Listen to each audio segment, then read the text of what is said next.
逆方向からガストに行ってます。そうするとガストの方に行きますけど、かなり、横須賀地区風が吹いてます。まだ大丈夫の方かな、でもやっぱりちょっと風が強い状態で雨は上がってます。ウェザーレポートみたいなことやってますけど、とりあえずこんな感じです。ほぼ気力ないです。買い物行くんで、とりあえず頑張っておきます。風の雨でなんでこんな感じになっております。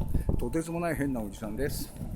ではそんなことで、マスクも息苦しいんで鼻出してます。では、ガストに向かいます。消防車か救急車が後ろから攻めてじゃないな、向かってきます。ではまた。